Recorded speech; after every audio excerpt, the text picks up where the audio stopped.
Bonjour à toutes, aujourd'hui on se retrouve pour une vidéo sur mes pinceaux.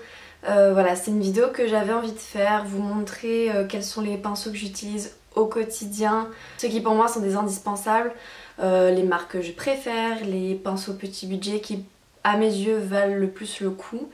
Et également comment nettoyer vos pinceaux parce que depuis que j'ai le blog c'est une question qui m'a été souvent demandée et donc voilà. Avant de commencer, tout ce qui est références produits, les noms des pinceaux, les boutiques où vous pouvez trouver les pinceaux, etc. seront bien entendu comme d'habitude en barre d'infos. On va commencer avec les pinceaux pour le teint et ils sont tous là-dedans. Je vais faire dans l'ordre d'application. Alors moi je mets des fonds de teint liquides et pour les fonds de teint liquides ça fait au moins 6 mois je pense que j'utilise des blenders. Alors celui-ci c'en est un de la marque Real Techniques et ça coûte vraiment rien. Ils sont à 6€ et quelques je crois et je les ai commandés sur Quoi Makeup.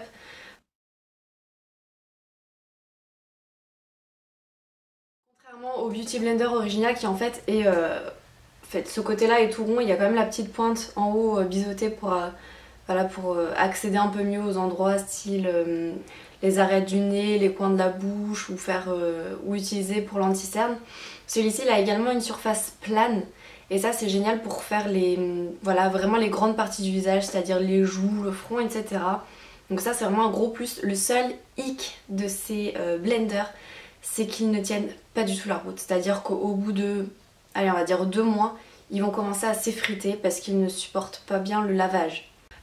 Faut savoir que les blenders, faut les laver très souvent. Si vous le pouvez après chaque utilisation, c'est ce que moi je fais parce que étant donné que c'est des éponges que vous allez mettre sous l'eau, oui, parce qu'il faut peut-être que j'explique comment ça marche. Les beauty blenders en fait c'est des petites éponges comme ça et vous les mettez sous l'eau pour les faire gonfler et en fait donc ça c'est quand c'est pas mouillé et en fait ça va un peu plus grossir. Je ferai un petit zoom parce que je pense pas que ça va se voir. Et en fait ça suffit une fois que c'est mouillé. Et le truc c'est que vu que l'éponge est mouillée quand vous l'utilisez, du coup ça fait juste carrément un nid à bactéries. C'est-à-dire que si vous laissez sécher comme ça tout le temps, je sais pas, que vous le lavez qu'une fois par semaine, franchement c'est un nid à bactéries, ça va vous faire mais genre ça va vous faire 30 milliards de boutons je pense. Enfin moi en tout cas j'ai préféré ne pas tester. C'est très contraignant c'est certain. Je préfère largement les blenders aux pinceaux depuis que j'utilise les blenders parce que voilà ça permet de... ça donne un résultat beaucoup plus naturel, beaucoup plus... on a l'impression de vraiment rien avoir sur la peau, ça fait très naturel. Vous pouvez moduler la couvrance sans pour autant faire un effet plâtre ou quoi donc... Voilà, moi je préfère les Beauty Blender, niveau résultat c'est vraiment beaucoup plus joli. Du coup je pense que pour mon prochain blender, soit je vais tenter ceux de chez Kiko parce qu'apparemment ils sont pas mal, ou alors je vais directement acheter le Beauty Blender, donc la marque officielle entre guillemets. Voilà, peut-être que ça coûtera un peu plus cher mais si il tient la route, bah il n'y a pas de souci par rapport à ça. Les Beauty Blender vous pouvez les trouver sur le site de Birchbox. Et Sephora maintenant ils les vendent et pour ceux de chez Real Techniques vous pouvez les trouver sur le site de Quoi Makeup. Si jamais vous préférez utiliser des pinceaux que des blenders, il y a minimum 2 à vous conseiller, maximum 3 et ce sont tous des pinceaux de la marque Real Techniques. Donc en premier on a le Buffing Brush, en second on a le Stippling Brush et on a le Pointing Foundation Brush.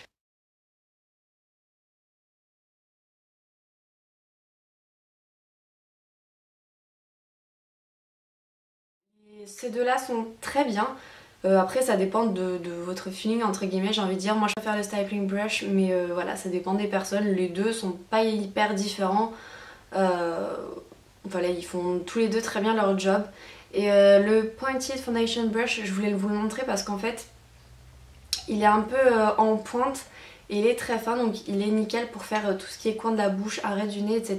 Donc c'est un petit complément pour aider un peu les zones avec lesquels on a du mal à accéder avec ces pinceaux-ci. Mais voilà, c'est pas une obligation, mais c'est quand même un petit peu mieux. Sachant que de toute façon, si vous achetez... parce que ces deux-là étaient dans un kit pour le teint de chez Real Techniques. Et voilà, de toute façon si vous aviez acheté le buffing brush, powder brush, etc., le kit où il y avait tout ça, celui-ci était fourni avec. Si jamais vous utilisez des fonds de teint compacts du style voilà, comme celui-ci de La Roche-Posay que moi j'avais, les petites éponges Sephora ça fait très bien leur job. Je vous conseille d'en acheter au moins 2, comme ça s'il y en a une qui est sale dans la semaine et que vous avez la flemme de la laver, vous pouvez prendre la deuxième qui sera déjà propre. Et voilà, ça coûte rien et je trouve que ça fait bien son boulot. Pour appliquer l'anti-cerne, là encore ça dépend de la matière. Pour les anti-cernes un peu liquides du style mon anti-cerne de chez NARS, j'utilise encore le blender et j'applique l'anti-cerne avec la petite pointe. Ça va permettre de vraiment moduler la couvrance tout en gardant cet effet hyper naturel qu'on a avec l'application au blender. Et si jamais vous avez un fond de teint un petit peu plus compact, moi j'utilise un pinceau de chez Bobbi Brown, c'est le Concealer Blending, mais je ne vous le recommande pas, il est cher. Et je trouve personnellement qu'il n'est pas exceptionnel. Alors après c'est le seul pinceau anti-cerne que j'ai eu de toute ma vie, donc ça se trouve il est bien parce que j'ai pas de point de comparaison. Mais je trouve que c'est très cher pour ce que ça fait. Ça, je trouve qu'il étale pas très bien ou quoi, donc voilà. Si je peux, je préfère appliquer au blender si j'ai un anti-cerne assez liquide pour. Pour tout ce qui est poudre fixante, matifiante, etc. Moi j'utilise des kabuki. Donc les kabuki en fait c'est des pinceaux poudre avec des poils très serrés et relativement courts. Les kabuki j'en ai 2, j'en ai un de chez Sephora. Je crois que je l'ai payé assez cher, il me semble que je l'ai payé dans les environs 28 €, mais il est très bien. Et sinon j'en ai un beaucoup plus petit et donc très pratique à emporter de chez Kiko, et celui-ci je crois il coûte je sais pas 10 € il me semble, dans ces eaux là.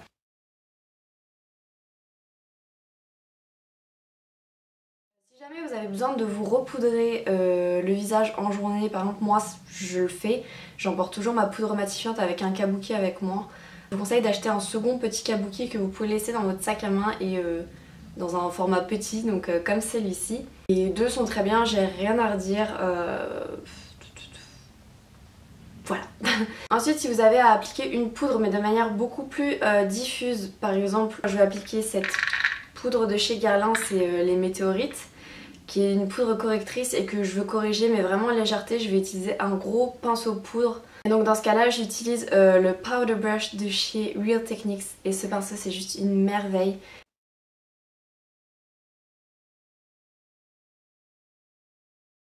Il coûte 13 ou 14 € je crois et il fait hyper bien son boulot et en plus les poils mais sont genre hyper doux, il est hyper agréable.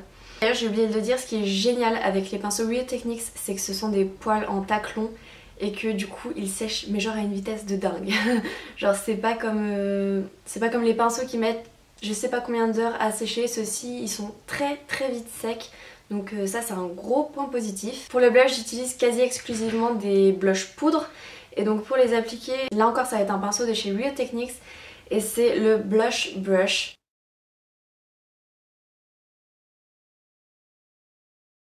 Ce pinceau là j'ai rien à redire, il coûte encore une fois pas très cher et il fait bien son boulot. Si jamais je suis amenée à utiliser des blushs crème, là j'utilise le pinceau Stepping Brush que je vous ai montré un peu plus tôt. Parce que c'est un duo fibre et que les duos fibres peuvent également servir à appliquer les textures crème. Ensuite pour ce qui est bronzer, j'utilise un pinceau de chez Sigma, c'est un gros pinceau œuf et c'est le F25. Les pinceaux Sigma, ils sont très bien mais ils coûtent très cher aussi. Et voilà, le pinceau œuf c'est très pratique parce que ça permet une application assez précise mais ça reste quand même à la fois assez diffus. Donc. Ensuite un pinceau qui n'est pas indispensable mais si vous mettez de l'highlighter, moi j'applique mon highlighter avec un pinceau de chez Sigma, c'est le F35. Le bébé du F25 en fait c'est la même chose, c'est un pinceau œuf mais beaucoup plus petit cette fois-ci. Et donc du coup il permet une application relativement précise au niveau du dessus de la pommette. Appliquez votre highlighter. On a fini avec les pinceaux teint, maintenant on va passer aux pinceaux pour les yeux. En tout premier, un pinceau qui n'est pas forcément indispensable mais dont moi je me sers, c'est un de chez Kiko et en fait c'est un pinceau paupière mais biseauté. Et moi celui-ci je m'en sers pour unifier toute ma paupière mobile et immobile. Je trouve très pratique le fait qu'il soit biseauté parce que du coup on peut vraiment passer dans tous les coins, sous le sourcil, etc. sans être embêté et en mettre partout. Et donc ça c'est la référence 201. En pinceau pour la paupière mobile j'en ai un de chez Urban Decay. Alors celui-ci il est fourni dans la première Naked. Donc c'est pas un pinceau que j'ai acheté de moi-même mais j'en ai jamais changé parce que je le trouve top. Les poils sont ni trop longs ni trop courts, il est arrondi donc pour moi il fait hyper bien son boulot. Pour le creux de paupière j'en ai un de chez Kiko, c'est le 200. Celui-ci est vraiment pas mal si vous voulez faire votre creux de paupière mais de manière assez diffuse. Par contre si vous voulez un résultat beaucoup plus précis, par contre il vous conviendra pas, faudra acheter un pinceau beaucoup moins fluffy. En estompeur j'en ai également un de chez Kiko, c'est le 213, c'est un gros estompeur. Ensuite un estompeur mais cette fois-ci beaucoup plus petit, c'en est un de chez Kiko, c'est le 211. Et en fait cet estompeur là je m'en sers pour estomper soit mon trait de liner au-dessus ou en dessous de la paupière mobile, soit pour estomper mon coin interne. Pinceau eyeliner, c'en est un du site Nez Joli qui vient d'un kit que je vous ai présenté sur le blog. Pour les pinceaux eyeliner, je ne sais pas pourquoi mais moi j'ai beaucoup plus de facilité avec les pinceaux biseautés. J'en avais un de chez Marionneau à double embout qui coûtait genre 10 €. Des top top top. Je l'ai vendu, je n'aurais jamais dû le vendre. Mais voilà, quand j'ai reçu le kit de la part du site, j'ai vu qu'il y avait un pinceau eyeliner biseauté et je l'ai essayé et je le trouve plutôt sympa. Un autre pinceau méga indispensable, c'est le... je sais plus comment ça s'appelle. Celui pour les sourcils, le goupillon. Le goupillon à sourcils. Ça c'est indispensable, même si vous ne maquillez pas vos sourcils, il faut au moins les brosser. donc voilà, et le goupillon à sourcils, c'est ce que ça va vous aider à faire. Et on passe au dernier pinceau pour les yeux, il me semble, je pense pas que j'en ai d'autres. Et c'est un de chez Sigma et c'est un pinceau crayon. Les pinceaux que je vous ai montrés là, c'est ceux que j'utilise au quotidien. C'est ceux qui à mes yeux sont des indispensables. Après bien sûr ça dépend de ce que vous mettez comme make-up, ça dépend des matières que vous utilisez, etc. Moi j'ai essayé de vous montrer un maximum de choses tout en gardant à l'esprit que ça doit être des indispensables et que donc je vais pas vous montrer 3 milliards de pinceaux. Je vais vous montrer de suite comment nettoyer vos pinceaux et votre blender, même si c'est la même chose mais histoire de vous montrer. J'espère que cette vidéo vous aura plu. N'hésitez pas à me dire en commentaire si vous avez d'autres idées de vidéos, etc.